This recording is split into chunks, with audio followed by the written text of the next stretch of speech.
Sometimes desperation leads us to choices we never thought we'd make. For David Martinez, watching his 8-year-old daughter fight leukemia while their medical bills piled up, that choice came in the form of a classified ad from billionaire Helena Blackwell. She offered him $2 million to father her child. The deal was simple. He would provide what she needed to have a baby, then walk away forever. But when Helena dies during childbirth, her cold sister Victoria shows up to claim the newborn. She expects David to hand over the baby and disappear. Instead, she finds him holding the son he was never supposed to meet, and he refuses to let go. What happens when a father's love breaks a $1 million contract?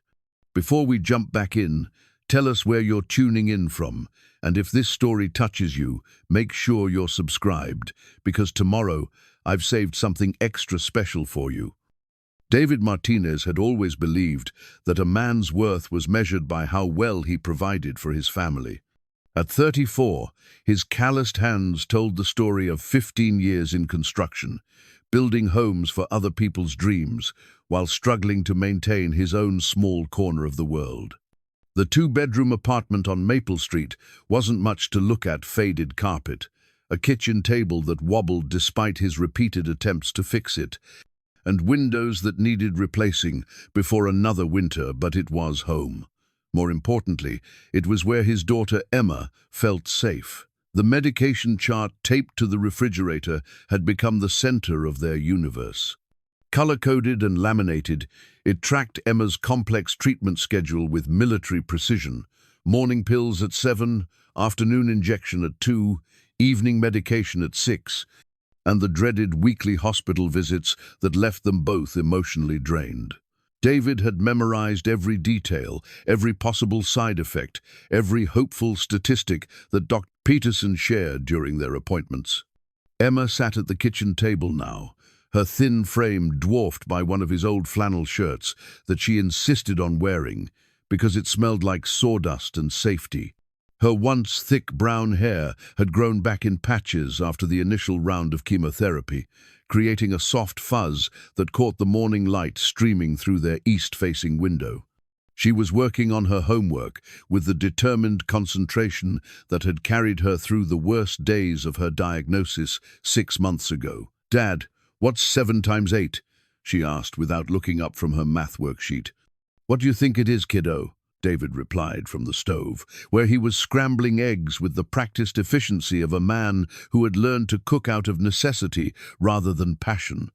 Emma chewed on her pencil eraser, a habit that had emerged since she'd gotten sick. 56. That's my smart girl." He plated her eggs alongside a piece of buttered toast, cut diagonally the way she preferred. "Eat up. We've got Dr. Peterson at 10. And you know how grumpy you get when you're hungry during the blood draws." The routine was their lifeline. Every morning began the same way: breakfast together, medication administered with chocolate milk to mask the bitter taste, and careful attention to how Emma was feeling.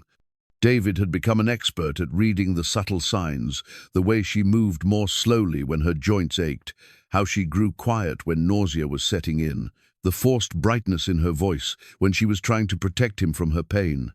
Their small living room bore witness to their journey together. Medical textbooks borrowed from the library sat stacked beside Emma's art supplies. Get-well cards from her second-grade classmates covered one entire wall, their crayon drawings of rainbows and flowers creating a splash of color against the beige paint. David's toolbox sat in the corner, always ready for the small repairs that kept their world functioning, though lately he'd been too exhausted to tackle anything beyond the absolute necessities. The financial reality of Emma's illness had crept up on them like fog rolling in from the ocean. David's construction job provided decent wages and basic health insurance, but pediatric oncology existed in a different economic universe. The insurance covered the standard treatments, but Dr. Peterson had mentioned experimental therapies available in Europe, treatments that could potentially save Emma's life, but cost more than David would earn in 5 years. Late at night, after Emma had fallen asleep, David would sit at his laptop, researching clinical trials and treatment centers. He'd filled 3 notebooks with information about immunotherapy, experimental drugs, and success rates. The numbers were encouraging, but they all came with price tags that might as well have been written in a foreign language.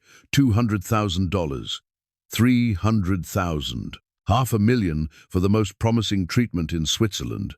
He'd applied for medical loans, started a crowdfunding page that had raised barely $3,000, and even swallowed his pride enough to ask his foreman about picking up weekend shifts.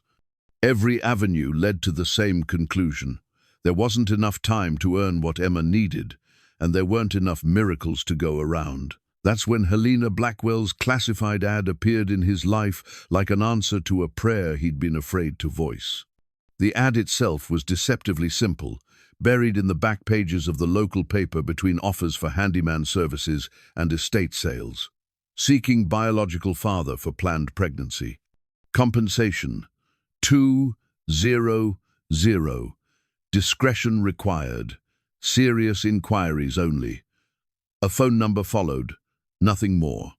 David had stared at those words for 20 minutes before Emma's voice broke through his thoughts. "Dad, you okay?"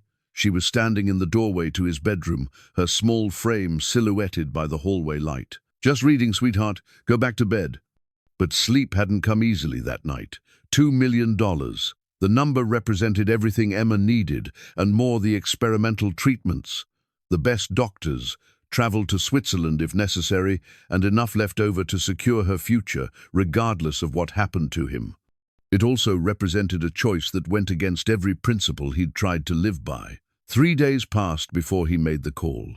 The voice that answered was crisp, professional, belonging to someone who clearly handled unusual requests as part of their daily routine. "Blackwell Legal Services. How may I direct your call?" "I'm calling about the classified ad. The one about—" "One moment, please." The hold music was classical, something he might have heard in a museum or fancy restaurant. When the line clicked back to life, a different voice spoke, older, more measured.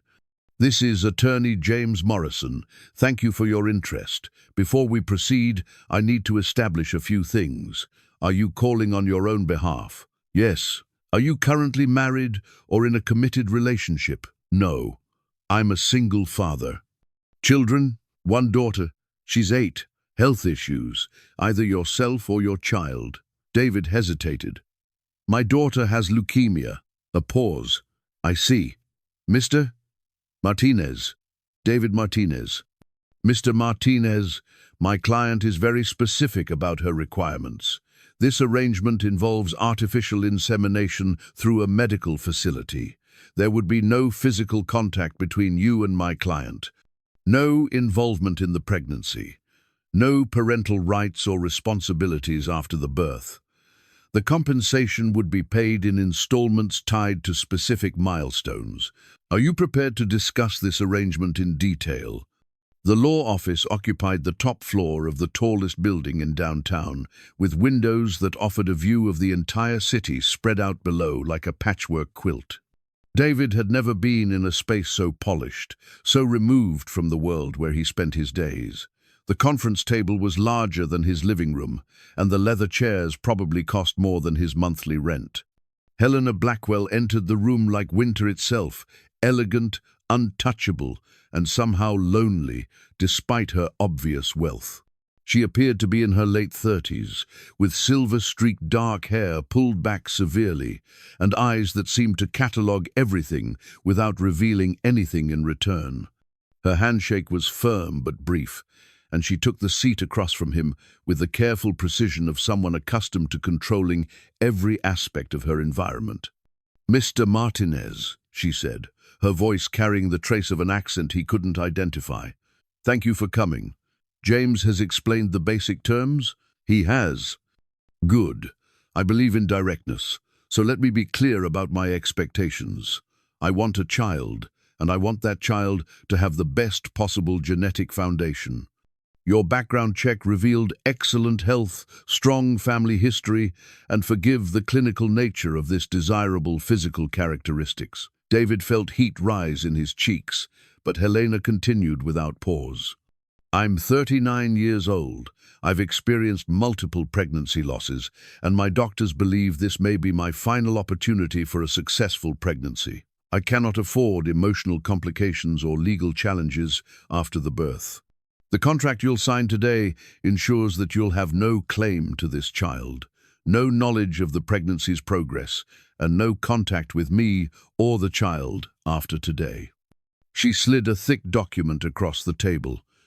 The first payment of $500,000 will be transferred to your account once the pregnancy is confirmed. Subsequent payments are tied to the second trimester, third trimester, and successful live birth. The final payment brings your total compensation to $2 million. David stared at the contract, the legal language swimming before his eyes. And if something goes wrong, if the pregnancy doesn't, you keep whatever has been paid to that point. The risk is entirely mine. Why me? He asked. Helena's expression softened almost imperceptibly. Because you're trying to save your daughter's life, and I respect that kind of love.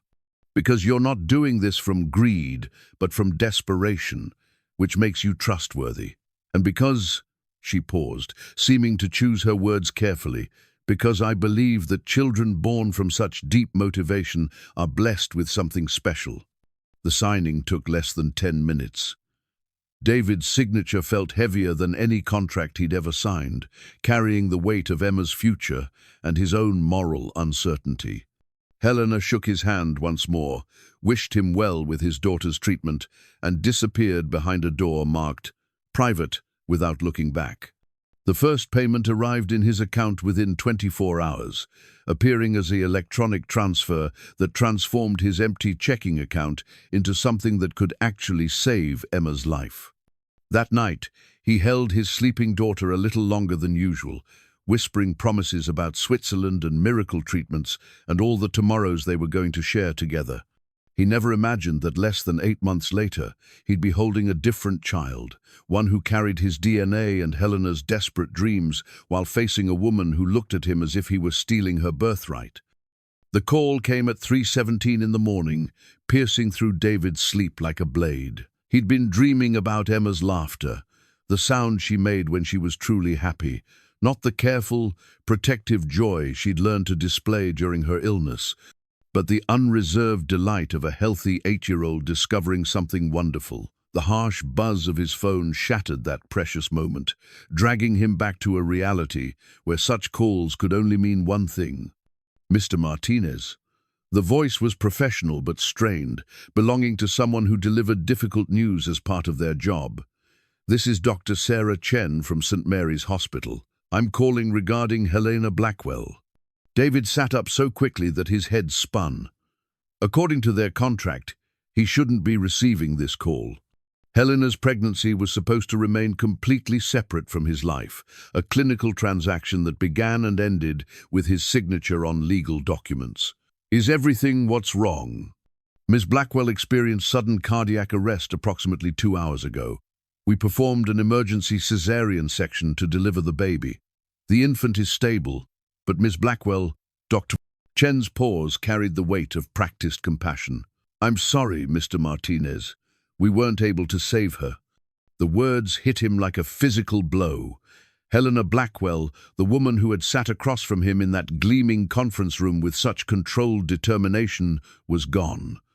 Dead at 39, just moments after achieving the thing she'd wanted most in the world. The baby.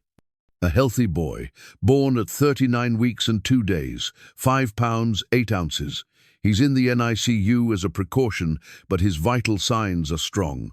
Dr. Chen hesitated. Mr. Martinez, we found your contact information in Ms. Blackwell's emergency files. Her attorney is en route, but well, the situation is complicated. Would you be able to come to the hospital? David looked at the clock, calculating. Emma was sleeping peacefully in the next room, and Mrs. Rodriguez next door had watched her before during emergencies. I'll be there within the hour. The drive to St. Mary's passed in a blur of empty streets and racing thoughts. David had signed away all parental rights, had taken Helena's money with the understanding that he would never see this child, never be part of its life. Yet here he was, speeding toward a hospital where a baby, his baby, genetically speaking, lay motherless in a sterile room, breathing his first breaths, without the woman who had moved heaven and earth to bring him into existence. St. Mary's at 4 in the morning was a different world from the bustling medical center David knew from Emma's treatments. The hallways echoed with the soft sounds of overnight care, muted conversations at nursing stations, the distant hum of machinery, the occasional chime of elevator bells. Dr. Chen met him at the main desk, a slight woman with kind eyes who looked as if she'd been running on coffee and determination for too many hours. "Thank you for coming," she said, shaking his hand. "I know this isn't what anyone expected." She led him through a maze of corridors to the NICU, where a large window looked into a room filled with tiny beds and sophisticated equipment. "He's the third isolate from the left," Dr. Chen said softly. "We've been calling him Baby Blackwell for now." David's first sight of his son stole his breath completely. The infant was smaller than he'd expected, but perfectly formed, with a dusting of dark hair and skin that held the faintest trace of David's olive complexion. Tiny fingers curled around, nothing, and even through the glass, David could see the steady rise and fall of the baby's chest. This child existed because of a choice David had made in desperation, yet looking at him now, the transaction felt transformed into something approaching miracle. "Can I?" David's voice cracked. "Can I hold him?" Dr. Chen studied his face carefully. "The legal situation is complex. Ms. Blackwell's next of kin has been contacted, but until the attorneys sort everything out, yes, I think that would be appropriate. You are, after all, his biological father." The process of entering the NICU involved scrubbing his hands and arms until they were raw, donning a sterile gown, and moving with the careful quietness that such places demanded. When the nurse finally placed the baby in his arms, David felt something fundamental shift inside his chest. This wasn't the abstract concept he'd signed papers for. This was a living, breathing person who shared his DNA, his stubborn chin, and possibly his tendency toward thick, unruly hair. "Hello, little one," David whispered, settling into the rocking chair beside the isolette. "I'm well. I'm not sure what I am to you exactly, but I'm here." The baby's eyes fluttered open, revealing the unfocused blue that all newborns carried. For a moment, father and son regarded each other in the soft light of the NICU, two people connected by genetics and circumstance, meeting for what was supposed to be the first and last time. David had been sitting there for nearly an hour when he heard the sharp click of expensive heels on polished floor. Through the glass window, he could see a woman approaching, tall, severe, dressed in a business suit despite the early hour. Her dark hair was pulled back in a perfect chignon, and she moved with the purposeful stride of someone accustomed to having obstacles removed from her path. "That must be Victoria Blackwell," Dr. Chen murmured, appearing at David's elbow. "Helena's sister and heir." Victoria Blackwell entered the NICU like a force of nature, her eyes immediately finding David and the baby with laser precision. She was younger than Helena had been, perhaps 35, but carried herself with the same untouchable elegance that seemed to be a family trademark. Where Helena had possessed a quiet desperation beneath her controlled exterior, Victoria radiated pure authority. "Excuse me," she said, her voice carrying just enough volume to convey displeasure without disturbing the other infants in the room. "I believe you're holding my nephew." David looked up from the baby's sleeping face. "You must be Victoria. I'm David Martinez." "I know exactly who you are, Mr. Martinez." Victoria's gaze was cool, assessing. "What I don't understand is why you're here. The contract was quite specific about your role ending with conception." "Your sister died," David said quietly, tightening his hold on the baby protectively. "The hospital called me. An administrative error, I'm sure, one that will be corrected immediately." Victoria turned to Dr. Chen. "Doctor, I'll need to speak with whoever made the decision to involve Mr. Martinez in this situation. As Helena's next of kin and the child's legal guardian, I should have been the only person contacted." Dr. Chen maintained her professional calm, but David could see the tension in her shoulders. Ms. Blackwell, the situation was unprecedented. Your sister's emergency contacts included Mr. Martinez, and given his biological relationship to the child. A relationship he voluntarily terminated through legal contract, Victoria interrupted. Mr. Martinez, I'm sure you understand that this is an emotionally difficult time for our family. I'll need you to hand over the baby so we can begin making proper arrangements. David felt the baby's small body against his chest, warm and trusting. Proper arrangements, childcare, of course. Helena's estate will require time to sort through, and I have a company to run. I'll need to interview nannies, establish care protocols, ensure the child's needs are met. Victoria spoke as if she were organizing a corporate restructuring rather than planning for a newborn's life. You're talking about him like he's a business problem to solve. Victoria's expression hardened. He's Helena's son, which makes him my responsibility. A responsibility I take seriously, despite having no experience with children. She extended her arms expectantly. Now, if you would please. No. The word hung in the air between them like a challenge. David hadn't planned to say it, hadn't consciously made the decision to refuse, but holding this child, his child, made the idea of simply handing him over to a stranger feel impossible. Excuse me? Victoria's voice dropped to a dangerous level. I said no. David stood carefully, keeping the baby secure against his shoulder. He's not a package to be transferred. He's a person. Helena's son, yes, but also mine. You have no legal standing here, Mr. Martinez. The contract was with Helena. Helena's dead. David's voice carried a firmness that surprised even him. This changes everything.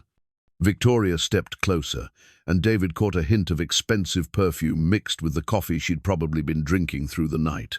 Are you suggesting you intend to break a legally binding agreement?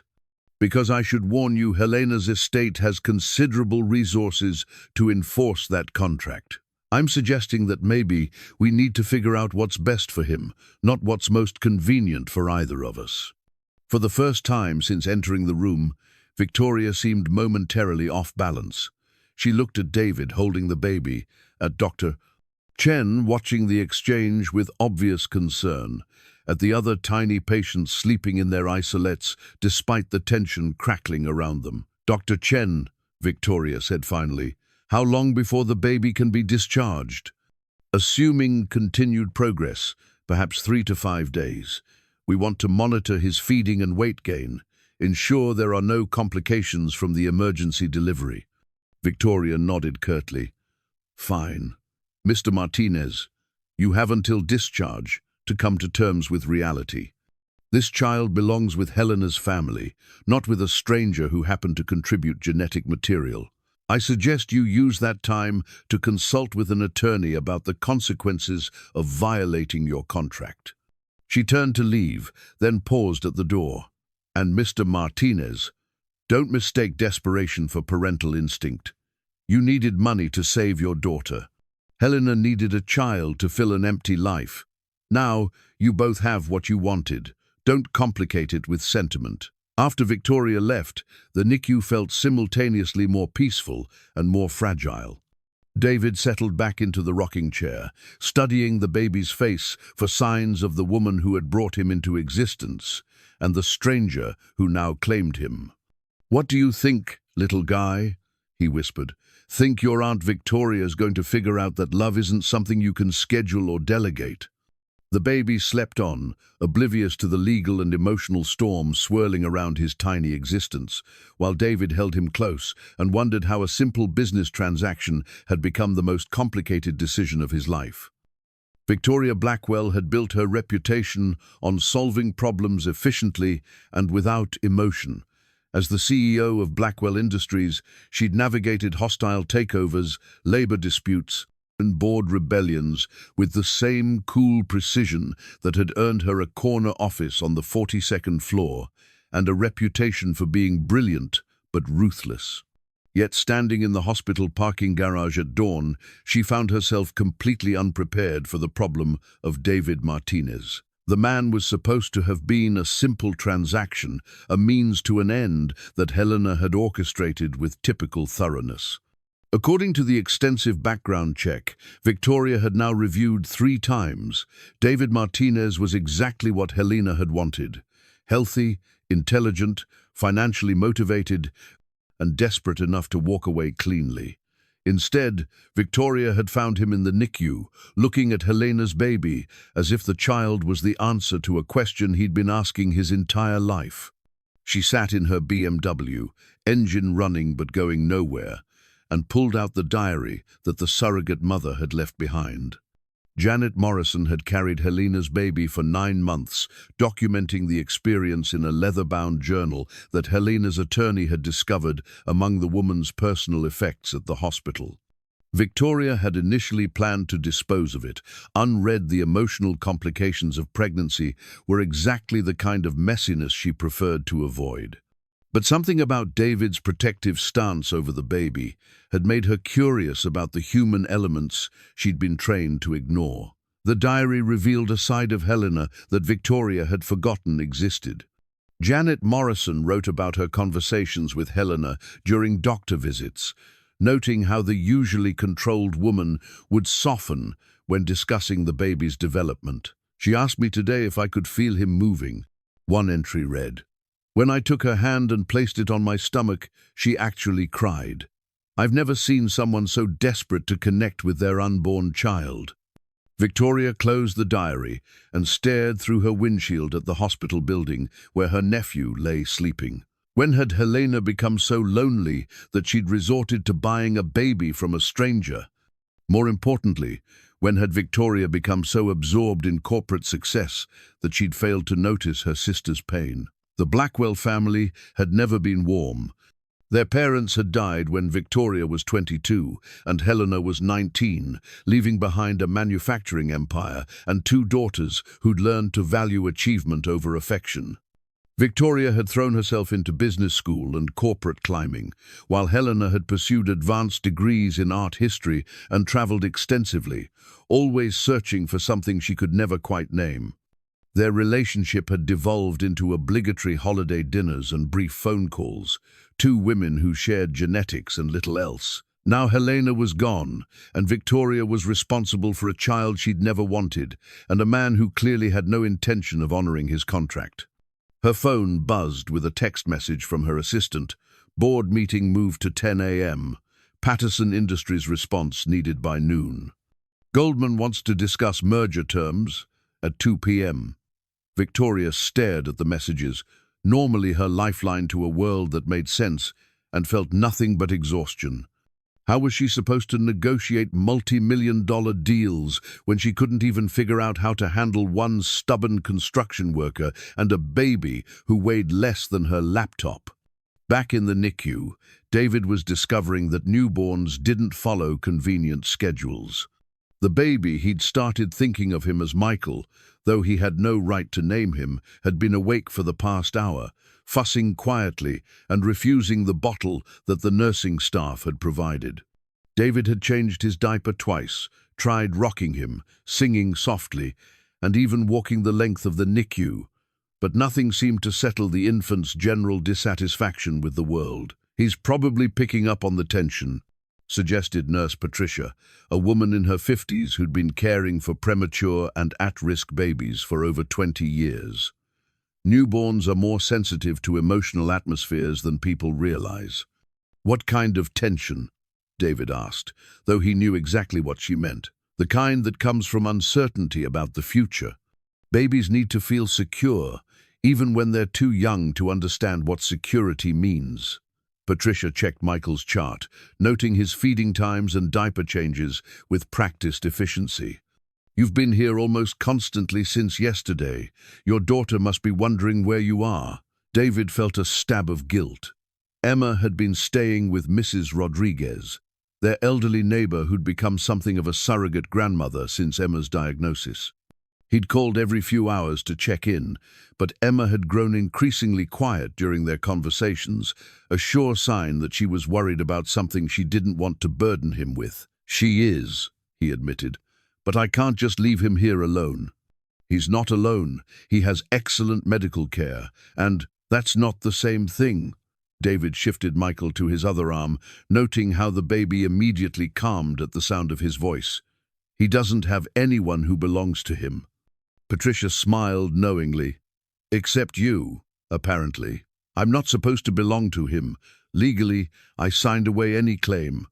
Honey, I've been doing this job for 23 years, and I can tell you that babies don't care about legal documents.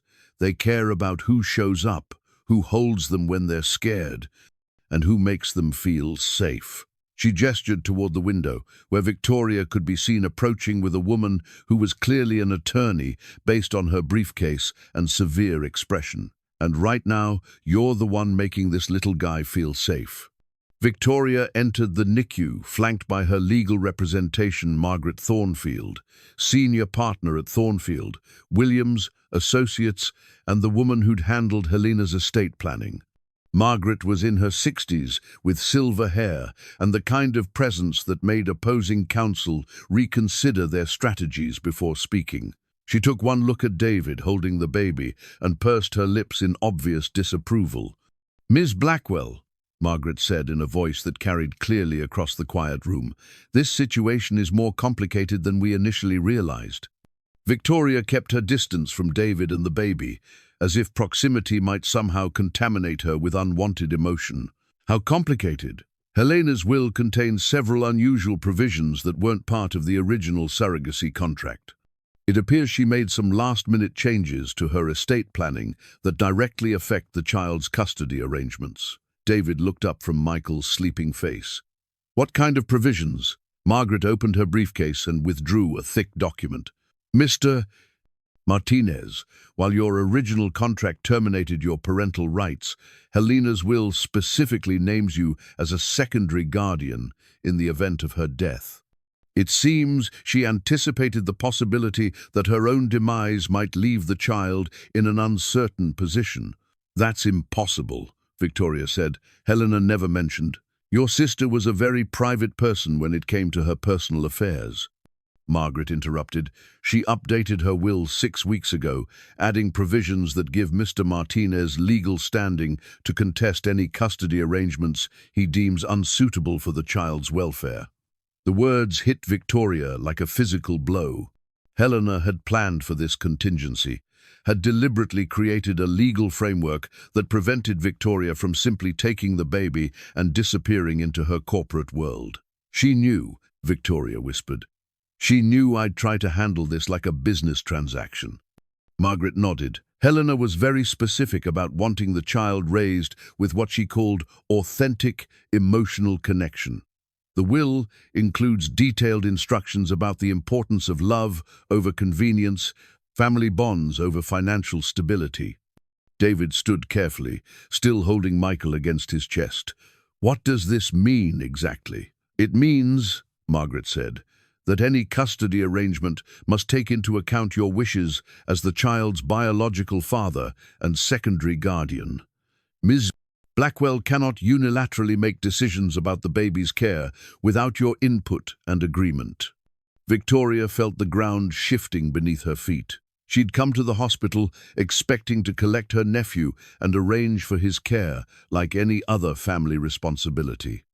Instead, she was discovering that Helena had orchestrated one final manipulation, ensuring that Victoria couldn't simply delegate the messy business of child-rearing to hired help.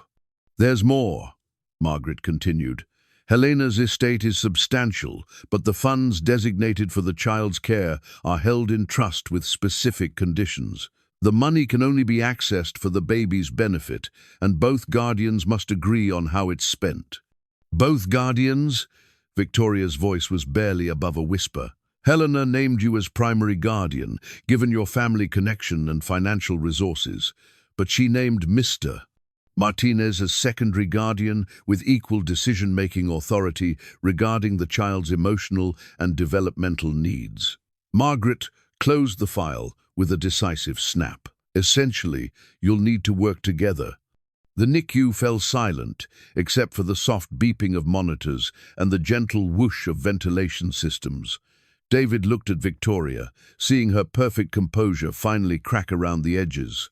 This woman who commanded boardrooms and negotiated multi-million-dollar deals was staring at him as if he represented the most insurmountable challenge of her professional life. "Helena planned this," Victoria said, not quite able to hide the admiration in her voice. She knew exactly what she was doing. "Your sister was concerned that you might view the child as an obligation rather than a blessing," Margaret explained gently. She wanted to ensure that he would be raised by people who understood the difference. Michael stirred in David's arms, making the small sounds that newborns make when they're beginning to wake up. David looked down at the baby's face, then at Victoria, who was still processing the reality of her situation. "So what happens now?" David asked. Victoria straightened her shoulders, her business instincts finally kicking in despite the emotional chaos of the morning. "Now we figure out how to raise a child together when we're complete strangers who have absolutely nothing in common." "Except him," David said, gesturing to the baby who was now regarding both adults with the unfocused attention of the very young. "Except him," Victoria agreed, and for the first time since entering the hospital, her voice carried something that might have been hope. The construction site where David had worked for 8 years felt like foreign territory when he returned 3 days later. The familiar sounds, diesel engines, hammering, men calling instructions across scaffolding seemed muted somehow, as if he were hearing them through glass. His crew noticed the change immediately. These were men who'd learned to read each other's moods through years of shared labor, who understood that a distracted worker was a dangerous worker. "Martinez, you look like hell," observed Tony Castellanos, the site foreman who'd given David his first break in construction 15 years earlier. Tony was a compact man with calloused hands and a direct manner that cut through workplace politics like a blade through butter. "Everything okay at home? Emma doing all right?" David secured his hard hat and picked up his tool belt, grateful for the familiar weight of hammer and level against his hip. "Emma's fine. Better than fine, actually. The new treatment is working." He paused, unsure how to explain the rest. "It's complicated." "Complicated how?" Tony pulled David aside, away from the other workers who were beginning their morning tasks. "You've been out 3 days without calling. That's not like you." David had rehearsed several versions of this conversation during his drive to the site, but none of them seemed adequate when faced with Tony's direct concern. "How do you explain to a man who's known you for 15 years that you've suddenly become responsible for a newborn baby you were never supposed to meet? Remember that medical situation I mentioned a few months back? The private arrangement that was going to help with Emma's treatment costs?" Tony nodded. "You said it was handled. Everything worked out." "It was handled. But the woman involved, she died in childbirth. And it turns out the baby—" David stopped, realizing how insane it was going to sound. "I'm his biological father, Tony. And his mother's sister wants to raise him like a corporate project while I can't just walk away from him." Tony stared at him for a long moment, processing information that didn't fit into any normal category of workplace problems. "Jesus, David, you're talking about a custody fight with rich people. That's lawyer territory, not construction worker territory." "I know how it sounds. It sounds like you're about to get crushed by people who have more money than God and fewer scruples than politicians." Tony's expression softened slightly. "But it also sounds like you're trying to do right by a kid who needs someone to fight for him." David pulled the construction photo from his wallet, a picture of their crew standing in front of the children's hospital they'd helped build 2 years earlier. 12 men in hard hats and work boots, grinning at the camera, while behind them rose a building designed to heal sick kids. "Remember this project?" "Of course. Best job we ever worked. Knowing we were building something that would help children made every 12-hour day worth it." "That's what this feels like, Tony. Like I have a chance to build something that matters. Not a building, but a life. A family, maybe." Tony studied David's face, seeing something there that hadn't been present 3 days ago, a sense of purpose that went beyond paycheck and overtime hours. What do you need? Time, flexibility. The baby's still in the hospital, but when he comes home, you're going to need to be there for him. Tony gestured toward the half-finished office building rising around them. This project runs another 6 months. I can work around doctor appointments and emergencies, but if you're going to be a full-time father to 2 kids, I'll make it work. Maybe. Or maybe you'll run yourself into the ground trying to be everything to everyone. Tony clapped David on the shoulder. Let me talk to the main office, see what kind of family leave options we have. And David, if this gets messy legally, don't try to handle it alone. Rich people fight dirty when they want something. Meanwhile, across town, Victoria was learning that her own workplace offered little refuge from the chaos that had invaded her carefully ordered life. The gleaming corporate offices of Blackwell Industries, with their floor-to-ceiling windows and minimalist design, felt suddenly sterile and unwelcoming. Her assistant, Jennifer, had arranged the morning's meetings with typical efficiency, but Victoria found herself unable to focus on quarterly projections and market analyses. The Patterson Industries presentation is scheduled for 10, Jennifer announced, standing in Victoria's doorway with her tablet and the kind of professional competence that Victoria had always appreciated. Legal needs your approval on the Henderson contract modifications, and the board wants to discuss the European expansion timeline. Victoria nodded absently, staring at the photograph on her desk, a formal portrait of her and Helena taken at some corporate function years ago. They looked like strangers pretending to be sisters, all polished surfaces and practiced smiles. When had they stopped being real with each other? Miss Blackwell? Jennifer's voice carried a note of concern. Should I reschedule anything? You seem distracted. Yes, I know. Victoria forced herself to focus on her assistant's face. Jennifer, what do you know about babies? The question clearly caught Jennifer off guard. She was 28, recently married, and had worked for Victoria for 3 years without ever discussing anything more personal than preferred coffee brands. Babies? As in infant children? As in what they need, how they're cared for, what it takes to... Victoria gestured vaguely, realizing she didn't even know what questions to ask. I've inherited a baby, Jennifer, my sister's child, and I have absolutely no idea what I'm supposed to do with him. Jennifer sat down carefully, recognizing that they'd crossed some invisible line from professional relationship into uncharted territory. Congratulations. I'm sorry for your loss, but a baby is wonderful news, isn't it? Wonderful isn't the word I'd use. Victoria pulled up her internet browser, showing Jennifer the dozens of tabs she'd opened over the past 2 days. I've been researching nannies, pediatricians, childcare facilities, educational programs, everything I can think of to ensure this child has the best possible care. But his father, biological father, seems to think that love is more important than expertise. His father has concerns about professional childcare. His father wants to be involved, personally involved. He holds the baby like it's the most natural thing in the world, and he refuses to understand that emotional attachment could complicate what should be a straightforward custodial arrangement. Jennifer studied Victoria's face, seeing something there that reminded her of her own sister's expression when she'd been struggling with infertility. Ms. Blackwell, can I ask you something personal? Victoria gestured for her to continue. Do you want this baby? Not as a responsibility or an obligation, but as a child to love and raise. The question hit Victoria like a physical blow. Want was such a simple word, but it carried implications that Victoria had spent her entire adult life avoiding.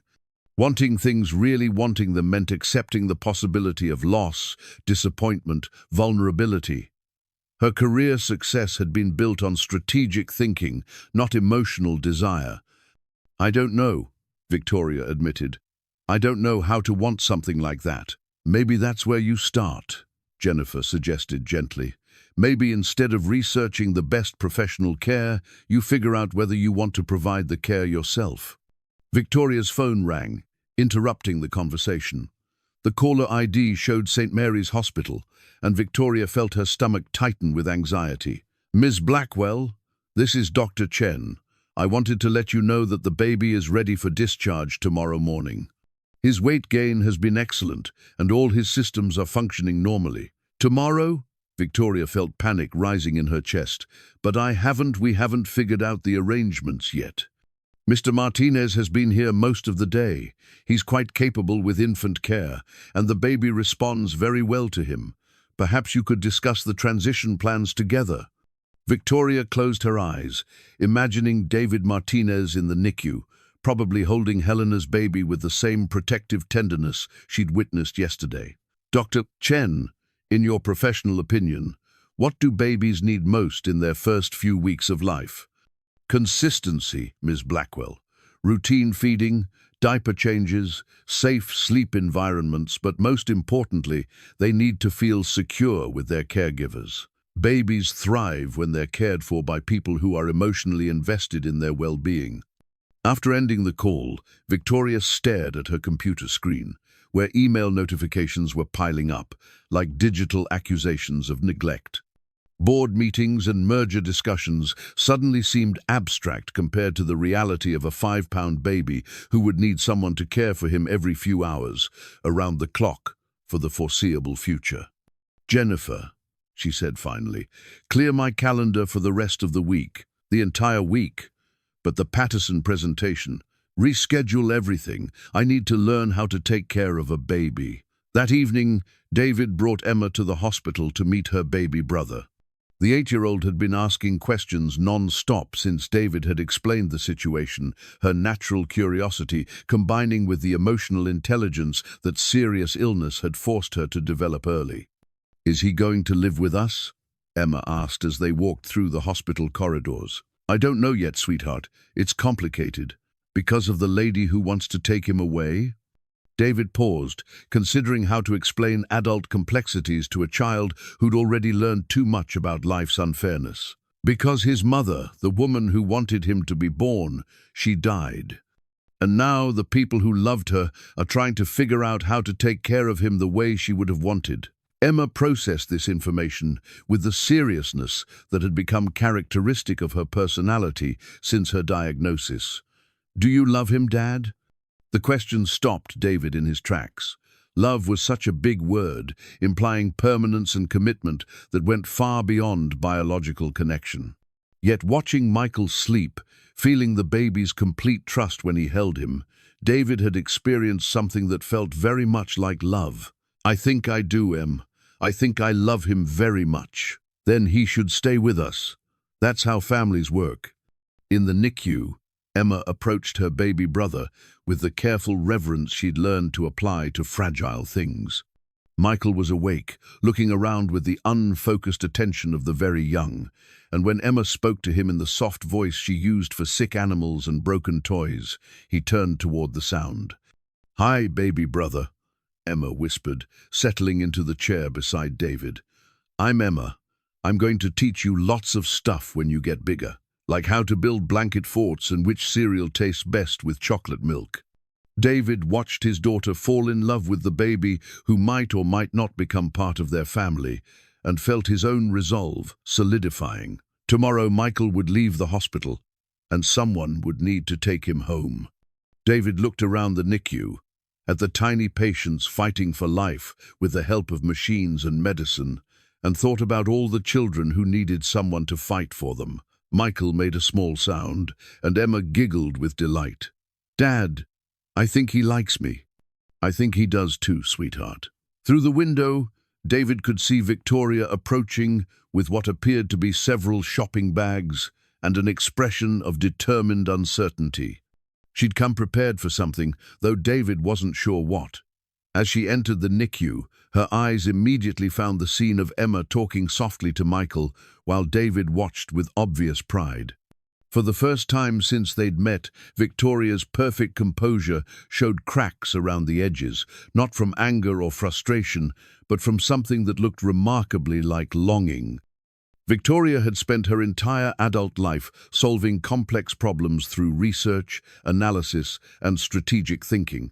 Corporate mergers, hostile takeovers, labor negotiations, all had yielded to her methodical approach of gathering information, consulting experts, and implementing systematic solutions. Yet, standing in the baby section of an upscale department store at 7 in the morning, surrounded by shopping bags full of infant supplies, she felt utterly defeated by a 5-pound human being who communicated entirely through crying. The ultrasound photos she'd discovered in Helena's bedroom had changed everything. Hidden in a jewelry box alongside their mother's pearls, the grainy black and white images showed the baby's development from barely visible dot to recognizable human form. Helena had written notes in the margins: strong heartbeat at 12 weeks, first kicks felt at 18 weeks, perfect profile at 24 weeks, documenting a journey of hope and anticipation that Victoria had never suspected. There were dozens of photos, arranged chronologically, showing Helena's growing connection to the child she'd commissioned but never expected to raise herself. The final ultrasound, dated just 2 weeks before Michael's birth, included a handwritten note that made Victoria's chest tighten with unexpected emotion. "He has David's stubborn chin already. I hope he gets his father's capacity for love." Now Victoria sat in her BMW outside David's apartment building, staring at the modest complex where Michael was spending his first week of life. The building needed paint, the parking lot had more cracks than asphalt, and the playground equipment looked like it had survived several decades of enthusiastic use. Everything about the place screamed working-class struggle. Yet through David's living room window, she could see warm light and the movements of a family going about their evening routine. She'd driven here with the intention of discussing custody arrangements and visitation schedules, the kind of legal framework that would allow her to fulfill her obligations while maintaining appropriate boundaries. Instead, she found herself curious about how David had transformed his small apartment into a nursery, how he balanced caring for a sick daughter and a newborn, and why the sight of his domestic competence made her feel so inadequate. Victoria climbed the stairs to David's second-floor apartment, her arms full of shopping bags containing everything the baby experts had recommended: organic formula, ergonomic bottles, developmental toys for newborns, a state-of-the-art baby monitor, and enough clothing to outfit triplets. She'd approached baby shopping like any other project, consulting reviews, comparing products, and selecting items based on research rather than instinct. David answered the door wearing jeans and a t-shirt that had seen better days, his hair disheveled and his eyes tired but alert. Over his shoulder, Victoria could hear the sounds of domestic life, Emma's voice asking questions, Michael's soft crying, and what sounded like a television playing children's programming. "Victoria," David said, stepping aside to let her enter. "I wasn't expecting you tonight. I brought some things for Michael." She gestured to the shopping bags, suddenly feeling foolish for arriving unannounced with what amounted to a small store's worth of baby supplies. "I researched the highest-rated products for newborn care." David's apartment was smaller than Victoria's walk-in closet, but it radiated the kind of warmth that no amount of expensive decorating could achieve. Emma was curled up on the couch with a blanket, her bald head covered by a soft pink cap, watching a nature documentary about penguins.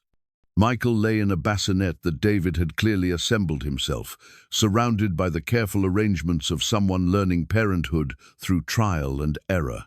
"Emma, you remember Victoria," David said, settling Michael back into his bassinet after what had obviously been a feeding session. Emma looked up from her program, offering Victoria the shy smile that children reserve for adults they're not quite sure about. "Hi, Victoria.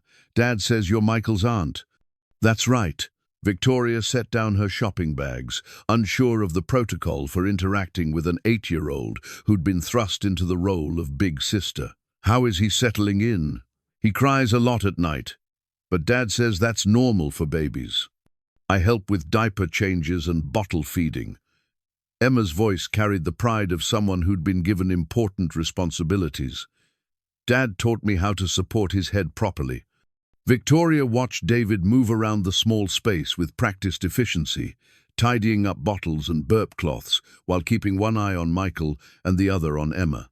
This was what she'd been trying to hire professionals to provide, not just basic care, but the kind of attentive presence that anticipated needs before they became problems. "I brought some things," Victoria said, opening the first shopping bag to reveal perfectly folded baby clothes in neutral colors. The sales associate said these were the best for sensitive skin. David examined the tiny outfits, noting price tags that probably exceeded his monthly grocery budget. "They're beautiful, Victoria, really, but he's doing fine with what we have. I also brought formula, organic, with added vitamins, and we're actually doing well with the brand the hospital recommended. Michael seems to tolerate it without any digestive issues." Victoria felt a familiar frustration rising in her chest, the same sensation she experienced when her carefully researched solutions were dismissed in favor of simpler approaches. "I'm trying to help, David. I know you're managing now, but babies have increasing needs as they grow. Developmental toys, educational stimulation, proper nutrition. He's a week old, Victoria. Right now he needs food, diaper changes, and people who care about him. The educational stimulation can wait until he can focus his eyes properly." Emma giggled from the couch. "Victoria, babies don't need toys yet. They mostly just sleep and eat and poop. Dad showed me a book about baby development." Victoria looked between David and Emma, seeing the easy partnership they'd developed in caring for Michael. Emma might only be 8, but she moved around the baby with confidence, clearly comfortable with responsibilities that would have terrified most children her age. David watched both children with the vigilant attention of someone who understood that love meant constant awareness of potential needs. "How do you do it?" Victoria asked suddenly. "Work full-time, care for Emma's medical needs, and now take care of a newborn. Don't you get exhausted?" David settled into the worn armchair beside Michael's bassinet, close enough to respond immediately if the baby stirred. "Of course I get exhausted, but exhaustion isn't the same as defeat. You just figure out what needs to be done, and then you do it. But practically speaking, childcare costs, medical expenses, the time demands. Victoria, can I ask you something?" David's voice was gentle but direct. "When you were growing up, did you ever just sit with your sister and talk? Not about anything important, just talk?" The question caught Victoria off guard. She tried to remember lazy conversations with Helena, moments of sibling connection that weren't structured around family obligations or social expectations. The memories felt distant, obscured by years of competitive achievement and emotional distance. "Not really," Victoria admitted. "We were both very focused on our goals: academic success, career development, building independent lives. Emma and I talk all the time. About her day at school, about the books she's reading, about what she wants to be when she grows up." David glanced toward his daughter, who was now drowsing against her blanket. "Those conversations don't cost anything, but they're probably the most valuable part of our relationship." Victoria looked at Emma, seeing not just a sick child, but a person with opinions, dreams, and the kind of emotional intelligence that came from being truly listened to. "She's remarkable. She is. And she's going to be an amazing big sister to Michael, because she understands that love isn't about having the best stuff. It's about showing up consistently, even when it's inconvenient."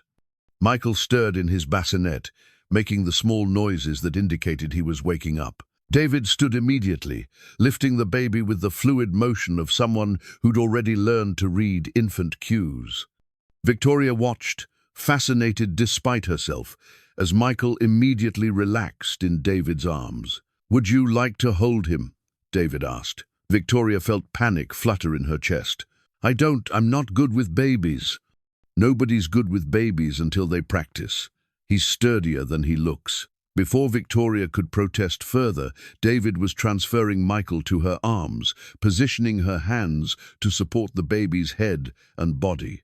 For a moment, Victoria felt awkward and terrified, certain she would somehow damage this tiny person who shared her sister's DNA. Then Michael opened his eyes and looked directly at her with the unfocused attention of the very young, and something shifted in Victoria's chest. "He's so small," she whispered. "But strong," David said. "Look at how he grips your finger." Victoria looked down to find that Michael had wrapped his tiny hand around her index finger, holding on with surprising strength. The simple contact created an unexpected connection, as if this small person was anchoring her to something she hadn't realized she was missing. "Helena would have loved this moment," Victoria said, surprising herself with the admission. "Tell me about her," David said, settling back into his chair. "What was she like before she decided she needed a child?" Victoria held Michael carefully, feeling the warmth of his small body against her chest. "Lonely, I think, though I didn't recognize it at the time. She traveled constantly, collected art, maintained this perfect apartment that never felt lived in. She was searching for something, but I thought it was just restlessness. Maybe she was searching for family. Maybe she was searching for the kind of connection you and Emma have," Victoria said, watching David's daughter sleep peacefully despite the conversation happening around her. "The kind I never learned how to create." Michael made a small sound, and Victoria instinctively adjusted her hold, surprised by how natural the movement felt. For the first time since Helena's death, Victoria began to understand what her sister had been trying to accomplish, not just having a baby, but creating the foundation for the kind of family that existed in moments like this, where love was expressed through presence rather than presence. The shoebox full of get-well cards sat on Emma's dresser like a testament to the power of community. Handmade cards from her second-grade classmates, thoughtful notes from neighbors, and elaborate creations from her teacher, Mrs. Patterson, who'd organized the entire class around supporting Emma through her treatment. David had read every single card to Emma during her worst days, when chemotherapy left her too tired to lift her head from the pillow, and each one had carried the message that she was loved, missed, and worth fighting for. Now, 3 weeks after Michael's arrival, that same community had expanded its embrace to include the newest member of their unconventional family. Mrs. Rodriguez had appointed herself honorary grandmother, appearing daily with homemade soup and offers to hold the baby, while David handled Emma's medical appointments. The other parents from Emma's school had organized meal deliveries, understanding that a single father juggling a sick daughter and a newborn might need practical support more than sympathy. Victoria had been witness to this outpouring of care with something approaching wonder. In her world, support systems were transactional, hired help, professional services, paid assistance that could be scheduled and managed like any other business relationship. The idea that neighbors would simply show up with food, that strangers would send handmade cards, that an entire elementary school would rally around one family's struggles existed outside her experience entirely. She'd been staying in a furnished corporate apartment 10 minutes from David's building, close enough to help with Michael's care, but far enough to maintain the illusion that this was a temporary arrangement. Her plan had been to gradually assume more responsibility for Michael, while helping David transition back to his normal routine. Instead, she found herself drawn deeper into their daily life, discovering that caring for a baby required the kind of moment-to-moment attention that left little room for strategic planning. "He's definitely your son," Victoria observed, settling into David's kitchen with Michael against her shoulder. It was early morning, and Emma was still sleeping while David prepared for another day of balancing construction work with infant care. Same stubborn streak, same way of demanding attention when he wants something. David smiled, noting how naturally Victoria had learned to position Michael for optimal burping. 3 weeks ago, she'd held the baby like he was made of glass and explosives. Now she moved with the confidence of someone who'd discovered that love was more about consistency than expertise. "He's got Helena's timing, though. Always knows the exact moment when I'm trying to do something else." Victoria had gradually taken over the night feeding schedule, arriving at David's apartment around midnight and staying until morning. She told herself it was purely practical. David needed sleep to function at work, and she could afford to be tired during board meetings. But the truth was more complicated. Those quiet hours with Michael, feeding him while the world slept around them, had become the most peaceful part of her day. "David, we need to talk about the long-term arrangements," Victoria said, though the words felt inadequate for the complexity of their situation. "My company is pressuring me to travel more, and you can't keep taking time off for every feeding and diaper change." "I know." David poured coffee into two mismatched mugs, both displaying the logos of construction companies that had probably folded years ago. "Tony's been patient, but I can't ask him to hold my job forever while I figure out how to be a single father to 2 kids. 3 kids, Victoria corrected quietly. The words hung in the air between them, carrying implications that neither had been willing to address directly. Somewhere in the past 3 weeks, the legal fiction of shared custody had evolved into something that looked remarkably like co-parenting. Victoria had developed opinions about Michael's feeding schedule, preferences for certain brands of diapers, and the kind of protective instincts that emerged automatically when the baby cried.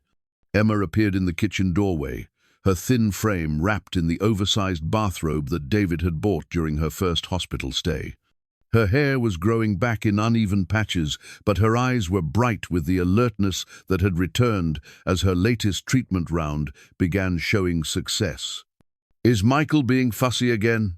Emma asked, settling at the kitchen table with the careful movements of someone still rebuilding their strength. "Just hungry," Victoria replied, adjusting the baby's position so Emma could see his face. "He woke up 20 minutes early. I think he's starting to establish his own schedule." Emma giggled. "Dad says babies are like little bosses who can't talk yet. They just cry until you figure out what they want." "Your dad is very wise about babies," Victoria said, catching David's amused expression. Among other things, David had been watching Victoria's transformation with something approaching amazement. The woman who'd arrived at the hospital 3 weeks ago, demanding immediate custody transfer, had evolved into someone who spoke baby talk without self-consciousness, who worried about Michael's sleep patterns, and who'd somehow learned to navigate Emma's complex emotional needs with surprising sensitivity. "Victoria," Emma said suddenly, "are you going to be Michael's mom?" The question caught Victoria off guard, forcing her to confront a possibility she'd been avoiding through careful focus on practical arrangements. In Emma's 8-year-old logic, adults who cared for babies were parents, regardless of legal terminology or genetic relationships. "That's complicated, sweetheart," Victoria said carefully. "Michael's mother was my sister Helena, and she died when he was born. Now your dad and I are working together to take care of him. But you love him, right?" Emma's directness carried the kind of clarity that adults often lost in their attempts to complicate simple truths. Victoria looked down at Michael, who was now sleeping peacefully against her shoulder, his tiny hand curled around a strand of her hair. Did she love him? The question seemed almost too large for the quiet kitchen where they sat drinking coffee and planning another day of shared responsibility. "Yes," Victoria said finally, "I love him very much." "Then you're his mom," Emma concluded with the kind of logic that brooked no argument. "Maybe not the mom who gave birth to him, but the mom who takes care of him every day." David felt something shift in his chest as he watched Victoria process Emma's simple declaration. The corporate executive who'd built her identity around professional achievement was being redefined by an 8-year-old's understanding of what family meant. "Emma, would you be okay with that?" Victoria asked. "If I became Michael's mom, I'd be around a lot more. I'd be part of your family." Emma considered this with the seriousness that children apply to matters of genuine importance. "Would you still let Dad be Michael's dad?" "Of course, your dad is a wonderful father." "And would you help take care of me too, when I have to go to the doctor and stuff?" Victoria felt tears prick at her eyes, recognizing the depth of trust implicit in Emma's question. This child, who'd learned too early that adults could disappear without warning, was asking whether Victoria could be counted on during the difficult moments that defined serious illness. "If you wanted me to, yes. I'd like to help take care of you too." Emma nodded decisively. "Then it's okay with me. We can be a family with 2 moms and 1 dad and 2 kids." David watched his daughter embrace the concept of their unconventional family structure with the adaptability that had carried her through months of medical treatments. Emma had learned that families could take many forms: single fathers, helpful neighbors, medical teams that became extended support systems, and Victoria's presence simply represented another variation on the theme of people who showed up when they were needed. "There's something else we need to discuss," Victoria said, shifting Michael to her other arm. "Helena's estate includes a trust fund for Michael's education and care. It's substantial enough to ensure he'll never want for anything." "Victoria, let me finish. The money comes with conditions that Helena specified before her death. It can only be used for Michael's benefit, and any decisions about his care, education, healthcare, where he lives have to be made jointly by both guardians." David understood the implication immediately. Helena had designed her will to prevent either guardian from making unilateral decisions about Michael's future. Victoria couldn't simply hire the best nannies and boarding schools money could buy, and David couldn't reject professional advantages out of stubborn pride. "She really thought this through," David said. "Helena was always thorough when she wanted something. But I think she was also trying to ensure that Michael would be raised by people who understood the difference between providing for a child and actually parenting them." Emma finished her breakfast and approached Victoria's chair, studying Michael's sleeping face with the intense concentration she applied to everything that interested her. "He looks like Dad when he sleeps. Same eyebrows." "He has your dad's stubborn chin too," Victoria observed. "And your sister's delicate features," David added, noting the baby's small nose and perfectly formed ears. Emma looked between the 2 adults, seeing something in their interaction that made her smile with 8-year-old satisfaction. "I think Helena would be happy that we're all together taking care of Michael." Victoria felt the truth of Emma's observation settle in her chest like a warm weight. Helena had orchestrated this situation not just to ensure Michael's care, but to create the possibility of connection that had been missing from both women's lives. Through her death, Helena had given Victoria something she'd never known. She wanted a family that existed not through obligation or genetics, but through the daily choice to show up for each other. Michael stirred in Victoria's arms, opening his eyes and looking around with the increasing awareness that marked his development from newborn to infant. When his gaze found Victoria's face, he smiled a real smile, not the reflexive expression of gas or contentment, but recognition and response. "He knows you," Emma said with delight. "He knows you're his mum." Victoria felt her heart expand in a way that no business success had ever accomplished, understanding finally what Helena had been searching for in those lonely years before Michael's conception. Not just a child to love, but the experience of being needed, of mattering to another person in the most fundamental way possible. "Yes," Victoria whispered, holding Michael close while David and Emma watched with expressions of complete acceptance. "I think he does." The baby's first blanket lay folded in the bottom drawer of Helena's dresser, underneath silk scarves and jewelry that would never be worn again. Victoria had been avoiding the task of sorting through her sister's personal belongings, but Michael's rapid growth had made it necessary to find the items Helena had prepared for his arrival. What she discovered instead was evidence of a deception so carefully orchestrated that it redefined everything she thought she knew about her sister's final months. The blanket itself was beautiful, hand-knitted in soft blue and cream, with intricate patterns that must have taken months to complete. Attached was a note in Helena's careful handwriting. "For my son, with love that transcends blood. May you always know that family is made not by genetics, but by the choice to care for one another unconditionally."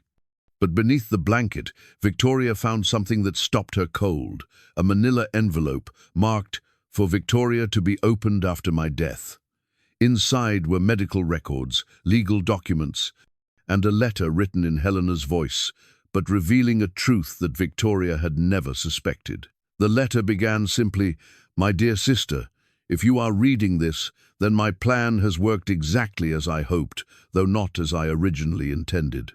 Victoria sat on Helena's bed, surrounded by the remnants of a life she'd thought she understood, and continued reading with growing shock. "I need you to know that everything you believe about Michael's conception is both true and false. Yes, I hired David Martinez to father my child. Yes, I paid him $2 million for that service.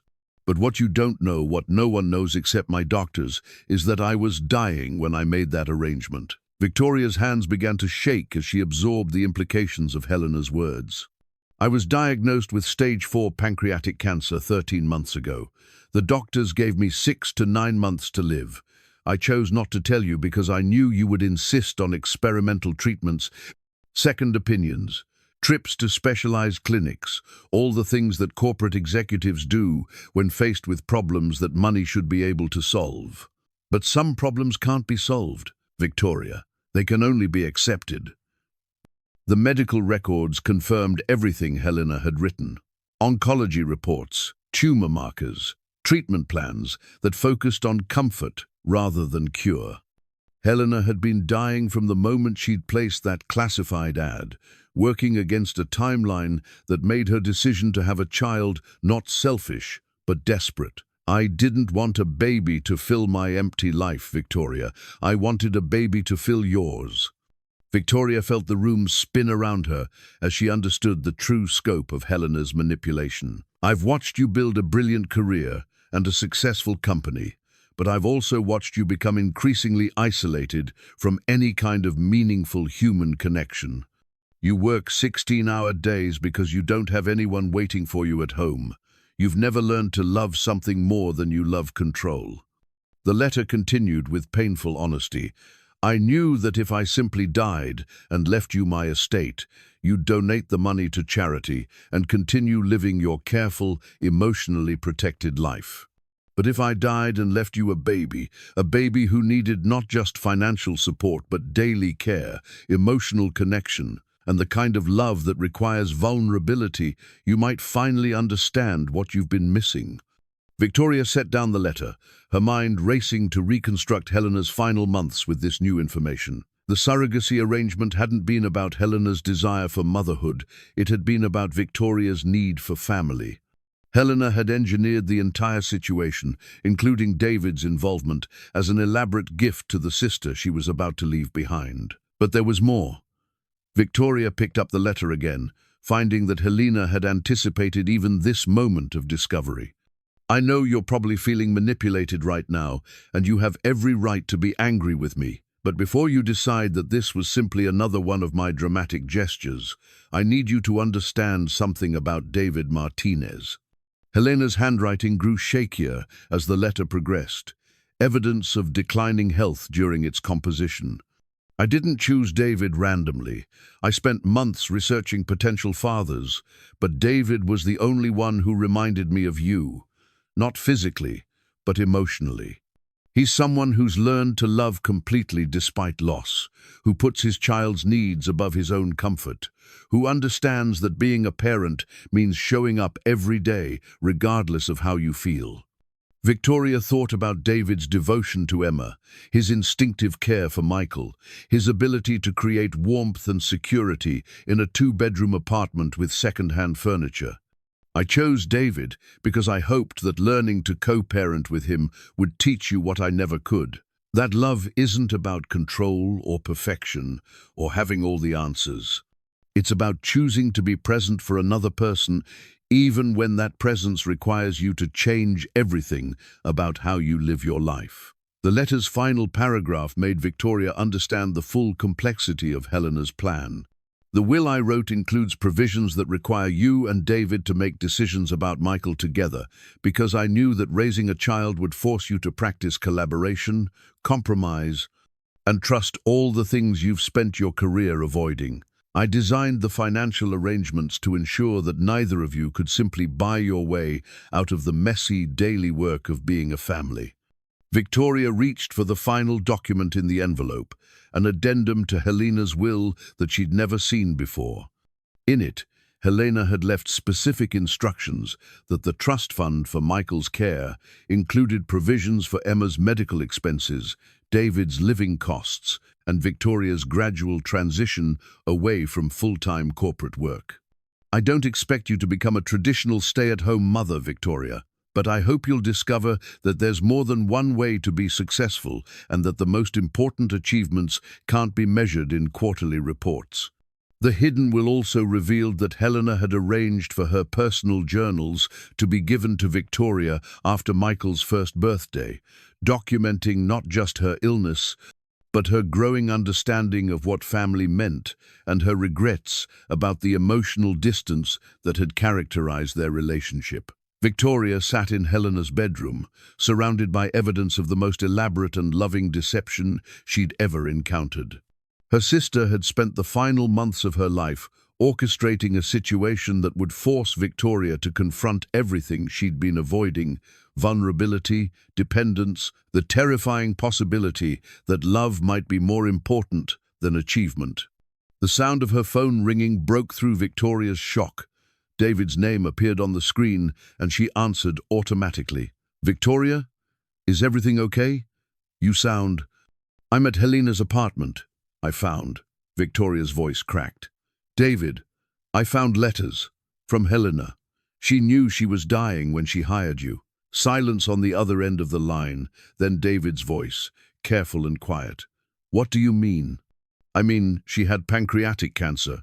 Terminal. She had maybe 6 months to live when she placed that ad looking for a father for her child." Victoria wiped tears from her cheeks, surprised by their presence. "She didn't want a baby for herself, David. She wanted a baby for me. Victoria, she knew I'd never learn to love anything if she didn't force me into a situation where I had no choice. So she arranged for me to inherit a child who would need daily care, emotional connection, and the kind of presence I've spent my entire life avoiding."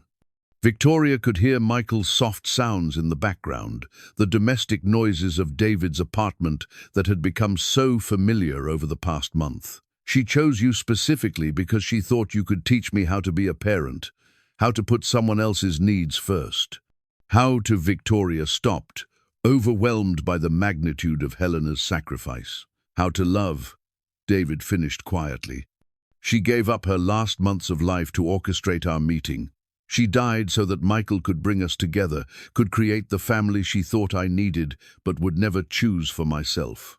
David was quiet for a long moment, and Victoria could imagine him processing this revelation while holding Michael, surrounded by the simple domestic peace that had become their routine. "Victoria, does this change anything for you, knowing that Helena planned all of this?" Victoria looked around Helena's perfectly appointed bedroom, at the ultrasound photos arranged on the nightstand, at the baby clothes that had been purchased with love rather than necessity. "It changes everything and nothing," she said finally.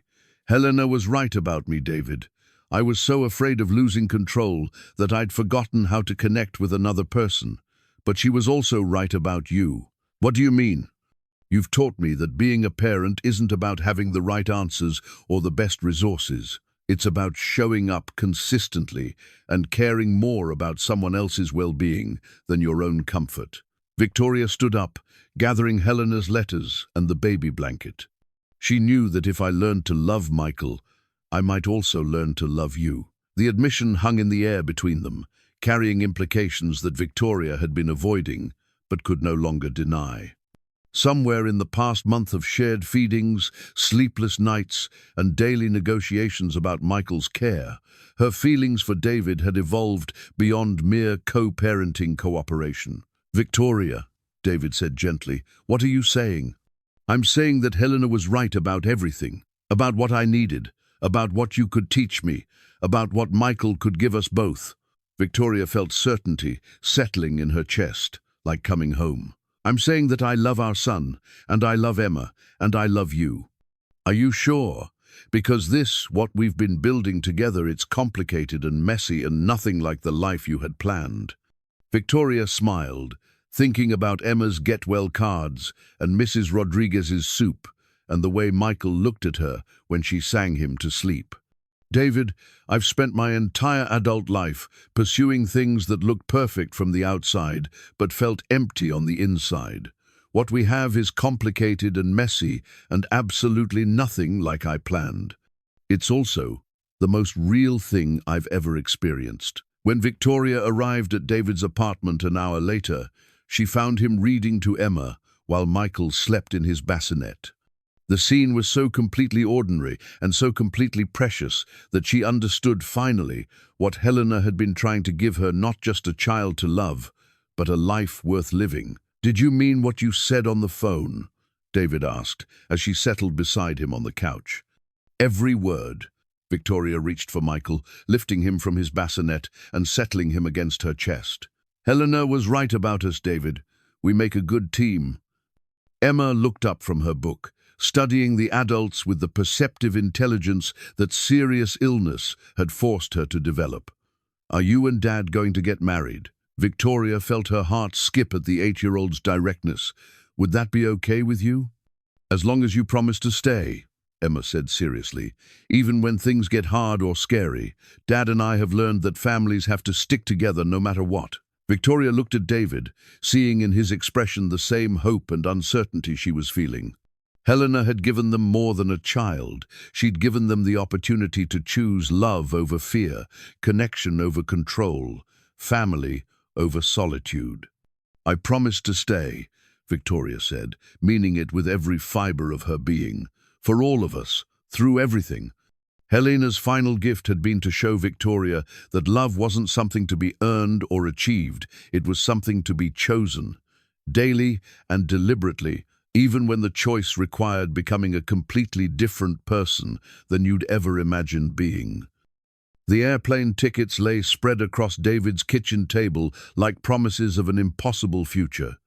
3 first-class seats to Zurich, Switzerland, departing in 6 days. Emma's name was printed on one ticket, David's on another, and Victoria's on the third. The 4th passenger, Michael, would travel on Victoria's lap, too young to require his own seat, but old enough to have fundamentally changed the mathematics of their family. Dr. Peterson had called the previous morning with news that had sent their carefully ordered world spinning into chaos. Emma's latest blood work showed concerning markers that suggested her current treatment was losing effectiveness. The experimental immunotherapy program in Switzerland, the same treatment David had researched during those desperate nights months ago, had an opening, but only if they could arrive within the week. "The timing isn't ideal," Dr. Peterson had explained in his careful, clinical voice. "Emma would need to be in Zurich for a minimum of 6 weeks, possibly longer. The treatment protocol is intensive, and she'd need a full-time caregiver, preferably family, throughout the process." Victoria had made the arrangements within hours: flights, accommodations, consultations with the Swiss medical team, and temporary custody documentation that would allow Michael to travel internationally. She'd approached Emma's medical crisis with the same methodical precision she'd once applied to corporate emergencies, but this time her efficiency was motivated by love rather than professional obligation. "You don't have to come with us," David said for the 4th time since Victoria had presented the tickets. He was holding Michael, who'd grown noticeably in the 6 weeks since his birth, developing the kind of alert awareness that made him seem less like a fragile newborn and more like a small person with opinions about his surroundings. "David, we've been through this." Victoria folded baby clothes into a suitcase with movements that had become automatic through weeks of shared childcare. "Emma needs both of us. Michael needs both of us. I'm not letting you handle this alone." Emma sat at the kitchen table, coloring in a book about Swiss mountains that Victoria had bought to help her understand their destination. Her latest round of chemotherapy had left her tired but hopeful, and she'd embraced the idea of traveling to Switzerland with the adaptability that had carried her through months of medical uncertainty. "Will there be snow?" Emma asked, carefully shading a picture of the Alps. "Probably not in the valleys where we'll be staying," Victoria replied, "but definitely on the mountains. The hospital has wonderful views, and when you're feeling up to it, we can take walks around Lake Zurich." David watched Victoria interact with Emma, marveling at how naturally she'd learned to balance honesty about medical realities with age-appropriate optimism. 2 months ago, Victoria had been a stranger who viewed children as small, unpredictable adults. Now she understood Emma's need for information tempered with reassurance, her desire to feel included in decisions that affected her life. "What about Michael?" Emma asked. "Will he like Switzerland?" "Michael will like being wherever we are," Victoria said, settling beside Emma at the table. "Babies mostly care about being fed, kept warm, and held by people who love them. As long as we're all together, he'll be fine." The truth was more complicated than Victoria's reassuring words suggested. Traveling internationally with a 6-week-old baby while supporting an 8-year-old through intensive medical treatment would test every assumption they'd made about their ability to function as a family. A unit. David would need to navigate a foreign healthcare system while managing his anxiety about Emma's condition. Victoria would need to maintain her emotional stability while caring for Michael in unfamiliar surroundings.